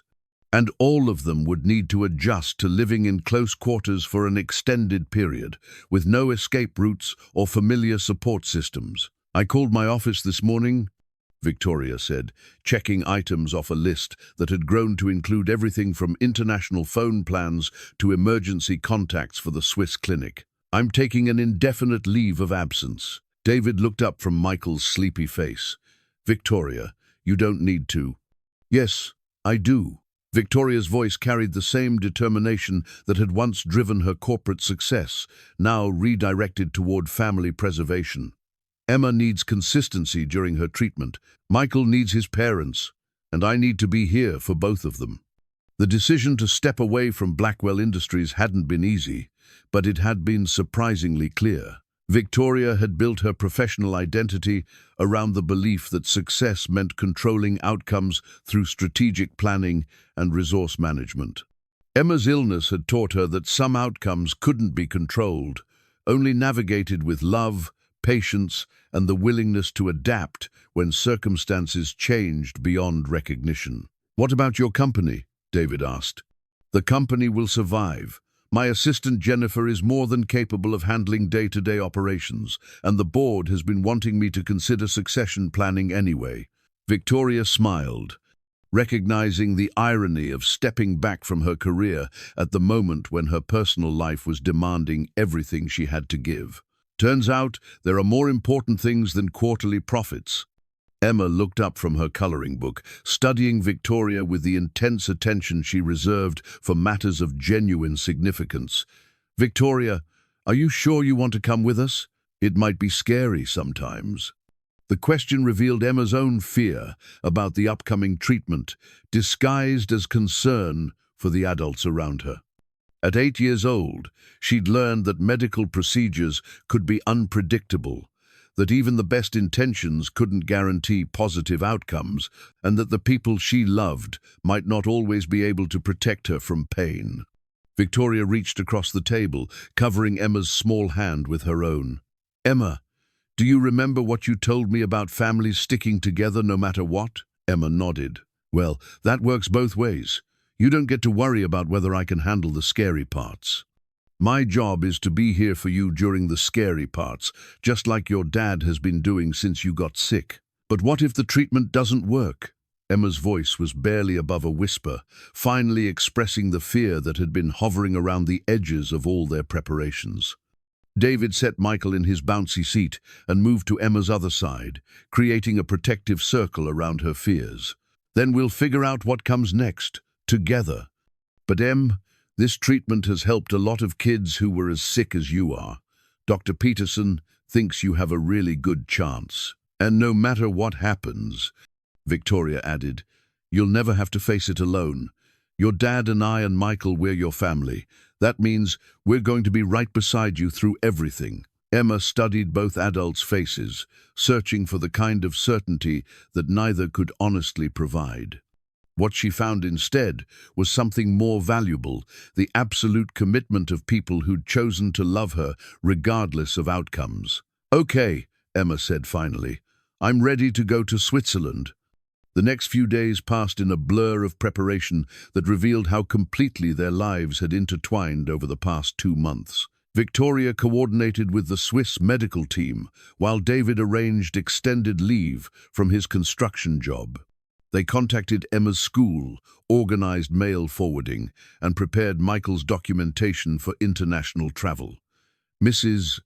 Rodriguez agreed to water David's plants and collect packages, accepting her role in their extended family with the matter-of-fact kindness that had sustained them through the early weeks of Michael's life. "You know, this changes everything, don't you?"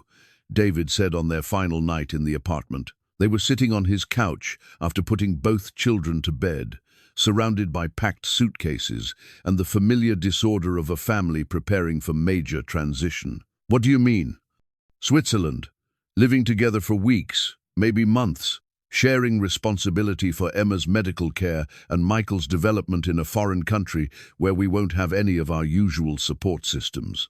David looked around the small apartment that had become their refuge. "We'll be completely dependent on each other." Victoria understood what he was really asking. Their relationship had developed gradually, built on shared responsibility and growing affection that had deepened into love through daily proximity and common purpose. But Switzerland would test whether their connection could survive the intense pressure of Emma's medical crisis, combined with the isolation of being strangers in a foreign country. "Are you worried?" Victoria asked. "Terrified," David admitted. "Not about Emma's treatment. I have faith in the Swiss doctors and her strength. But about us, about whether what we've built here can survive that kind of stress." Victoria reached for his hand, feeling the calluses that marked his years of construction work and the gentleness that marked his approach to fatherhood. "David, 3 months ago I thought success meant controlling every variable and eliminating emotional risk. Emma and Michael have taught me that the most important things in life require exactly the opposite, accepting uncertainty and choosing love despite the possibility of loss. That's a beautiful sentiment, but Switzerland is going to test it in ways we can't predict. Then we'll face those tests together." Victoria squeezed his hand. "Besides, I think Helena would approve of us taking this leap of faith. She spent her final months orchestrating a situation that would force me to choose family over safety. Following Emma to Switzerland feels like honoring that gift." David smiled, thinking about Helena's elaborate plan to create the family she'd believed Victoria needed. She really did think of everything, didn't she? Almost everything. I don't think she anticipated how completely I'd fall in love with all of you. Even the midnight feedings and diaper emergencies and 8-year-old medical anxiety, especially those things. Victoria leaned against David's shoulder, feeling the solid comfort of his presence. "Those are the moments when love stops being an abstract concept and becomes a daily choice to show up for the people who need you." They sat in comfortable silence, listening to the sounds of their children sleeping in the next room. In 6 days, they would board a plane to Switzerland, carrying with them Emma's hopes for healing, Michael's trust in their ability to care for him anywhere, and their own fragile certainty that love was worth any risk. "Victoria," David said quietly, "regardless of what happens in Switzerland with Emma's treatment, with us, with any of it, I want you to know that these past 2 months have been the happiest of my life." "Mine too," Victoria replied, meaning it completely. "Helena was right about everything, David. Love isn't about having guarantees or perfect circumstances. It's about choosing to build something beautiful with another person, even when you don't know how the story ends." Outside, snow was beginning to fall, unusual for their city in early spring, but somehow appropriate for a family preparing to chase healing in the Swiss mountains. Victoria watched the flakes drift past David's living room window and thought about the airplane tickets on the kitchen table, about Emma's quiet courage, about Michael's trusting sleep, and about the extraordinary gift of being chosen by this unlikely family. Switzerland would test everything they'd built together, but Victoria was no longer afraid of tests she couldn't control. She'd learned that the most important victories came not from managing outcomes, but from showing up with love, patience, and the willingness to embrace whatever came next. The Swiss clinic felt like stepping into a medical fairy tale. Nestled in the foothills of the Alps, with floor-to-ceiling windows that offered views of snow-capped peaks and pristine lakes, the facility represented everything that cutting-edge healthcare could achieve, when resources weren't constrained by insurance limitations or bureaucratic restrictions. Emma pressed her face against the airplane window during their descent into Zurich, marveling at the landscape that looked like something from the storybooks Victoria had been reading to her during the flight. "It's like a castle," Emma whispered, pointing at the clinic's elegant architecture when their taxi pulled up to the main entrance. The building seemed to grow from the landscape itself, all clean lines and natural materials that suggested healing through harmony with the environment. Michael had traveled better than any of them had expected. At 7 weeks old, he'd slept through most of the transatlantic flight, waking only for feedings that Victoria managed with the practiced efficiency she'd developed during their months of shared parenting. David had worried about the disruption to Michael's routine, but the baby seemed to thrive on the constant attention from his makeshift family, content as long as he was being held by familiar hands. Dr. Elizabeth Hoffman, the lead physician for Emma's treatment protocol, met them in the clinic's reception area with the kind of calm competence that immediately inspired confidence. She was perhaps 50, with prematurely grey hair and eyes that managed to convey both professional authority and genuine warmth. When she shook Emma's hand, she spoke directly to the 8-year-old rather than addressing the adults first. "Emma, I'm very glad you decided to come to Switzerland for your treatment. I've been reviewing your medical records, and I think our program will be exactly what you need to get completely better." Emma studied Dr. Hoffman's face with the careful attention she'd learned to apply to medical professionals. "Will it hurt? Some parts might be uncomfortable," Dr. Hoffman replied honestly, "but nothing like the chemotherapy you've already been through. This treatment works by teaching your own immune system to fight the cancer cells, so mostly you'll just feel tired while your body learns new ways to heal itself." The family apartment the clinic had arranged exceeded even Victoria's expectations.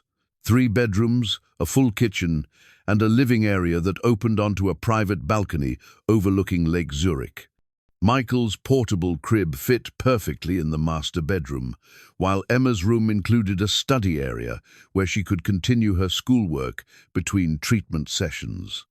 "This is bigger than our apartment at home," Emma observed, settling into the window seat that offered panoramic views of the Swiss countryside. "And probably costs more per night than Dad makes in a month," David added quietly, still adjusting to the reality of Switzerland's luxury medical tourism industry. Victoria was unpacking Michael's travel supplies, transforming the unfamiliar space into something that resembled their domestic routines back home. Helena's trust fund was designed for exactly this kind of situation, she reminded David. She wanted to ensure that money would never be an obstacle to getting the best possible care for the people we love. The clinic's family-centered approach became apparent immediately. Unlike the sterile hospital environments they'd known in the States, the Swiss facility felt more like a high-end resort that happened to offer world-class medical treatment. Emma's treatment schedule allowed for plenty of rest, recreation, and family time. David and Victoria were encouraged to participate in her care, attending educational sessions about the immunotherapy process and learning techniques for managing treatment side effects. "The family dynamics are as important as the medical protocols," Dr. Hoffman explained during their orientation meeting.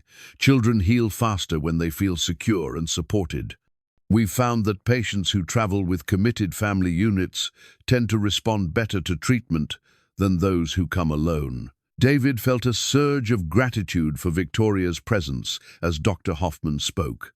2 months ago, he would have faced Emma's medical crisis as a single father, carrying the emotional weight of her illness while trying to maintain optimism for her sake. Having Victoria beside him, sharing the responsibility, offering alternative perspectives, providing emotional support when his own reserves ran low, felt like a miracle he'd never thought to request. On their third day in Switzerland, Emma began her first immunotherapy session. The process was remarkably unremarkable. She sat in a comfortable recliner while specialized cells were introduced into her bloodstream through an IV line, reading books and playing quiet games while her immune system received its new instructions.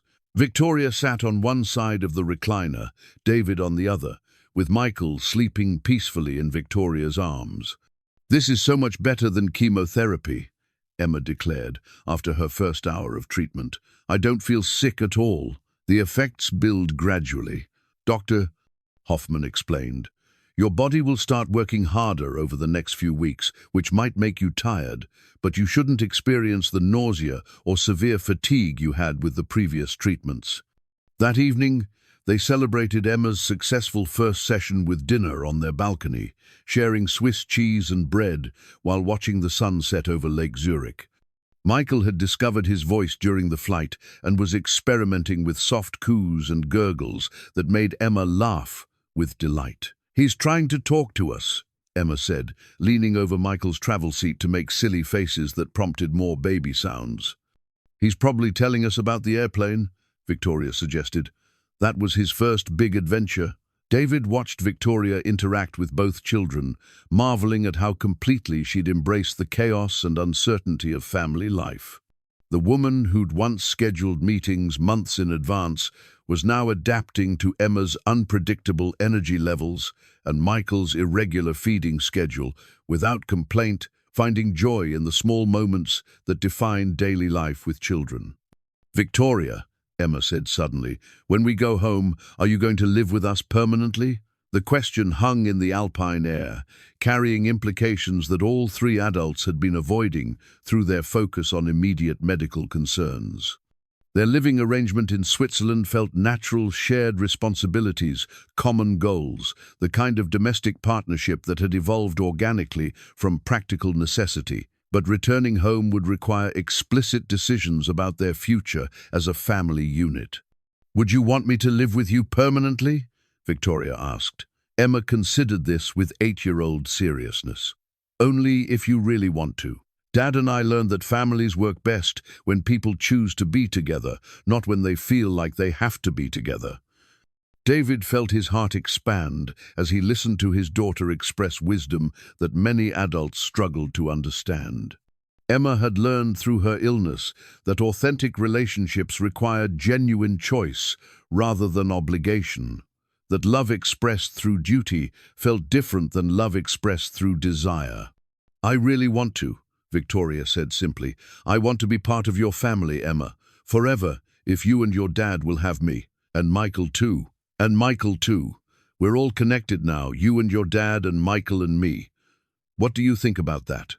Emma looked around the balcony where they sat, taking in the view of Swiss mountains, the sound of Michael's contented baby noises, and the sight of the two adults who'd learned to love her during the most frightening period of her young life. "I think Helena would be really happy," Emma said finally. "I think she'd like that Michael has a whole family to take care of him, and that you learned how to be a mom, and that Dad doesn't have to worry about everything by himself anymore." Victoria felt tears prick at her eyes as she understood that Emma's acceptance represented more than approval of their relationship. It was recognition that they'd successfully created the kind of family that Helena had envisioned when she'd orchestrated their meeting. Not a perfect family, but a chosen family, bound together by commitment rather than genetics, by daily care rather than legal obligation. "I love you, Emma," Victoria said, meaning it with every fiber of her being. "I love you too," Emma replied. "All of us together. That's what family means." As if to underscore Emma's declaration, Michael chose that moment to reach up from his travel seat, grasping Victoria's finger with the determined grip that had become his signature gesture. David leaned over to kiss Victoria's forehead, and Emma curled up against his side, and for a moment their unconventional family felt like the most natural thing in the world. The Swiss mountains watched over them as night fell, and Lake Zurich reflected the lights of a dozen villages, and Victoria understood finally what Helena had tried to give her, not just a child to love, but the experience of being completely, authentically happy. The child's drawing was taped to the refrigerator in their Swiss apartment, a riot of crayon colors that depicted their family with the joyful inaccuracy of 8-year-old artistry. Emma had drawn herself with bright yellow hair that she'd lost to chemotherapy. David, with arms that stretched impossibly wide to embrace everyone. Victoria in a purple dress, holding a baby that looked more like a smiling orange than an actual infant, and all of them standing in front of what might have been mountains or very tall trees. Family in Switzerland was written across the top in Emma's careful handwriting, and beneath each figure she'd labeled them me, Dad, Victoria, Mom, and Baby Michael. The casual addition of parenthetical motherhood had made Victoria cry when she'd discovered it. Understanding that Emma's acceptance represented the kind of recognition that couldn't be legislated or negotiated, only earned through consistent presence during both ordinary days and extraordinary challenges. 3 weeks into Emma's treatment, the family had established routines that felt surprisingly natural despite their temporary circumstances. Mornings began with Emma's medical appointments, where Victoria and David took turns accompanying her while the other cared for Michael. Afternoons were for exploration walks around Lake Zurich, when Emma felt energetic, quiet time in the apartment when the treatment left her tired, and always the shared meals that had become the cornerstone of their daily life together. Michael was thriving in the Swiss environment, developing the kind of alert awareness that marked his transition from newborn to infant. At 2 months old, he was beginning to smile responsively, track faces with his eyes, and make the soft sounds that suggested he was trying to participate in family conversations. Dr. Hoffman had remarked on how calm and content he seemed, attributing his peaceful demeanor to the stable, loving care he received from multiple devoted adults. Babies can sense family harmony, she'd observed during one of Emma's treatment sessions. Michael knows he's safe and cherished. That's the best foundation any child can have. Emma's response to the immunotherapy exceeded even Dr. Hoffman's optimistic projections. Her energy levels were returning, her blood markers were improving steadily, and the scans showed significant reduction in the cancer cells that had been slowly destroying her immune system. Most importantly, Emma herself was beginning to believe in her own recovery, talking about future plans with the confidence of a child who expected to live long enough to achieve them. "When we get home, I want to teach Michael how to finger paint," Emma announced during their evening walk around the lake. "He's too little now, but when he gets bigger, I bet he'll like getting messy." "That sounds like an excellent plan," Victoria replied, pushing Michael's stroller along the path that wound between carefully tended gardens and scenic overlooks. "Though you might want to warn your father before you introduce Michael to finger painting. He's very particular about keeping the apartment clean." David laughed, recognizing the gentle teasing that had become a comfortable part of their family dynamic. "I'm not particular about cleanliness. I'm practical about damage control. There's a difference." Dad once spent an entire afternoon cleaning purple paint out of the kitchen cabinets after I tried to redecorate, Emma told Victoria conspiratorially. "I was 6, and I thought the kitchen would look better with more colors." "Did it look better?" Victoria asked seriously. Emma considered this question with characteristic honesty. "Actually, yes. But Dad said we couldn't afford to repaint the whole apartment just because I decided the walls were boring." Victoria had been learning about David's history as a single father through dozens of such stories, small anecdotes that revealed the careful balance he'd maintained between encouraging Emma's creativity and managing their practical limitations. His approach to parenting combined flexibility with gentle boundaries, allowing Emma to explore her world while keeping her safe from consequences she wasn't old enough to understand. "Victoria," Emma said suddenly, stopping in the middle of the path to look up at the woman who'd become her second mother. "Will you marry Dad?" The question was delivered with Emma's characteristic directness, but Victoria could hear the deeper concern beneath the words. Emma had learned that adults could disappear without warning, that love didn't always guarantee permanence, and that families could be broken by circumstances beyond anyone's control. "Is that something you'd want?" Victoria asked carefully. "I want us to be a real family forever," Emma said. "Not just while we're in Switzerland, but when we go home too. I want Michael to grow up knowing that you and Dad belong to each other, and that all of us belong together." David felt his heart constrict as he listened to his daughter express the same hopes he'd been carrying but hadn't known how to voice.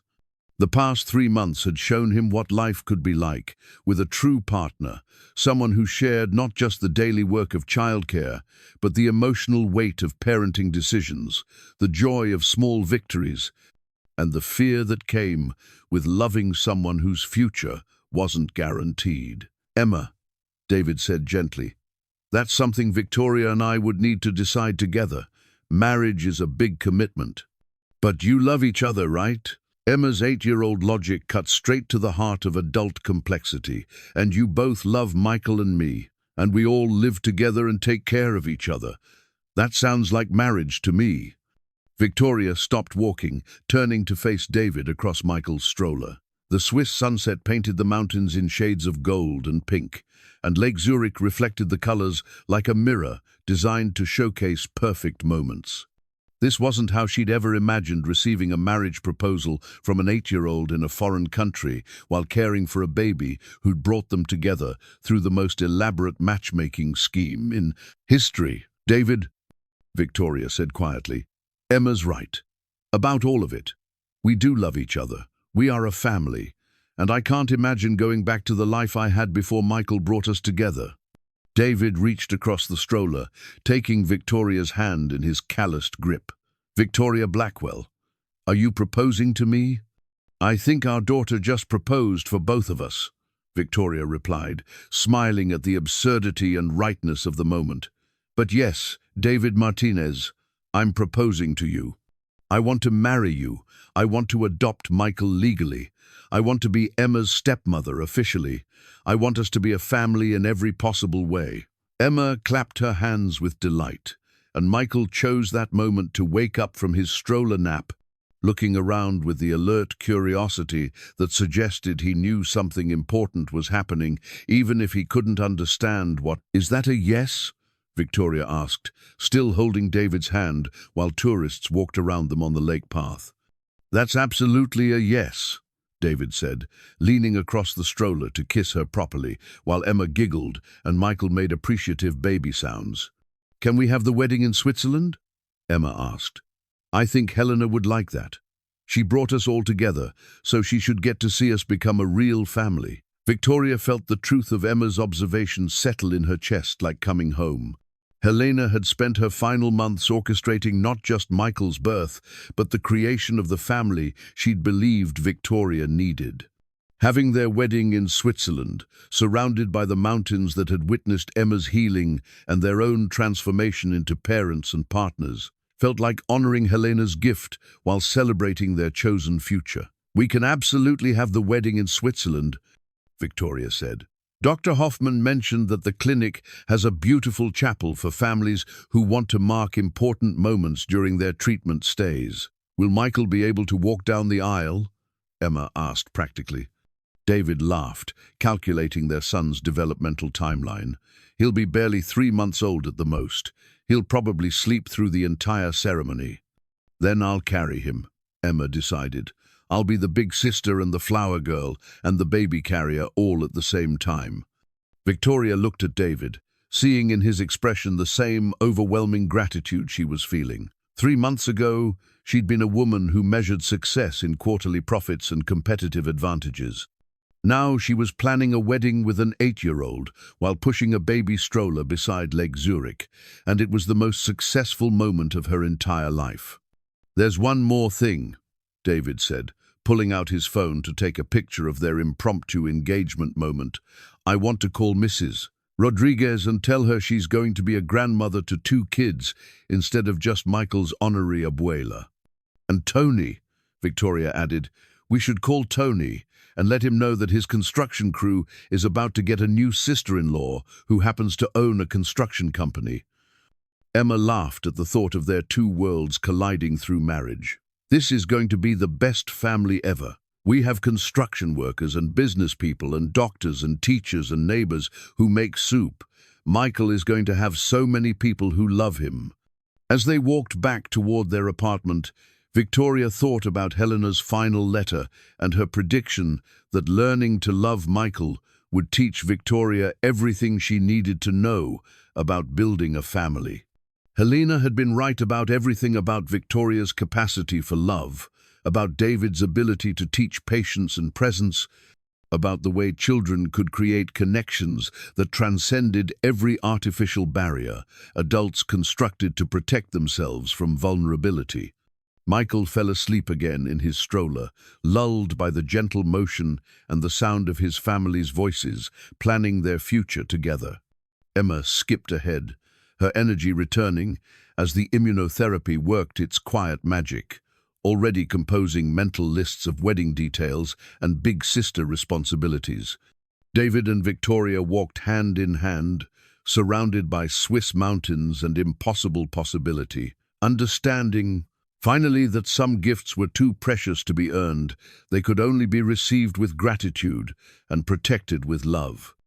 The new family photo sat where Helena's lonely portrait had once occupied the mantel in the Blackwell family home, a professional image that captured 4 people who'd learned to love each other through circumstances none of them could have imagined. David wore his only suit, the one he'd bought for Emma's school events, while Victoria had chosen a simple blue dress that matched Michael's tiny outfit. Emma stood between them in a yellow sundress, her hair grown back thick and healthy, holding 9-month-old Michael, who was reaching toward the camera with the confident curiosity that had become his signature expression. The photographer had captured something beyond formal family portraiture. There was genuine warmth in their smiles, the relaxed ease of people who'd weathered storms together and emerged stronger. Michael's eyes sparkled with the alert intelligence that suggested he knew exactly how loved he was, while Emma's grin carried the joy of a child who'd learned that families could be built through choice rather than chance. It had been 6 months since their return from Switzerland, 6 months since Emma's doctors had declared her cancer-free, and 6 months since Victoria had officially adopted Michael, while David had gained legal custody that no contract could challenge. Their wedding had taken place in the clinic's chapel, overlooking Lake Zurich, with Dr. Hoffman serving as witness and Emma as maid of honor, flower girl, and baby holder all in one. Michael had indeed slept through most of the ceremony, waking only when Emma's excited giggling became too loud to ignore. The apartment on Maple Street had been expanded through the simple expedient of renting the unit next door, creating a 4-bedroom family space that accommodated Emma's growing independence, Michael's increasing mobility, and the shared life that David and Victoria had built together. Victoria had kept her promise to step back from corporate responsibilities, transitioning Blackwell Industries to new leadership while maintaining involvement in strategic decisions that could be handled remotely. "I never thought I'd be happy working part-time," Victoria confessed to David as they watched Emma teach Michael to stack blocks in their living room. "But it turns out that watching our children grow up is actually more interesting than most board meetings." David smiled, remembering the woman who'd arrived at the hospital 9 months ago, demanding immediate custody transfer. That Victoria had been efficient, controlled, and utterly unprepared for the messy reality of family life.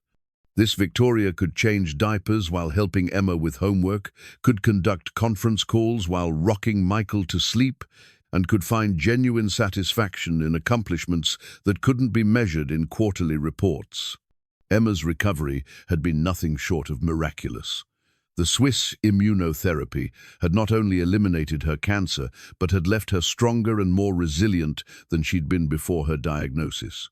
She'd returned to school with enthusiasm, maintaining her position as an honor student while developing a new interest in medicine that Dr. Peterson encouraged through regular hospital visits, where Emma served as an unofficial junior volunteer. "When I grow up, I want to help other kids who get sick like I did," Emma had announced recently. "But I also want to help families learn how to take care of each other, like we did." Michael was developing into a baby with strong opinions about everything from food preferences to preferred sleeping positions. At 9 months old, he was crawling everywhere, pulling himself up on furniture and demonstrating the kind of determined personality that suggested he'd inherited both David's stubbornness and Helena's strategic thinking. His first word had been "Mama," directed clearly at Victoria during a particularly frustrating attempt to feed him pureed carrots. "He knows exactly who's in charge," David had observed with amusement, as Victoria successfully negotiated Michael's acceptance of vegetables through patient persistence and creative presentation.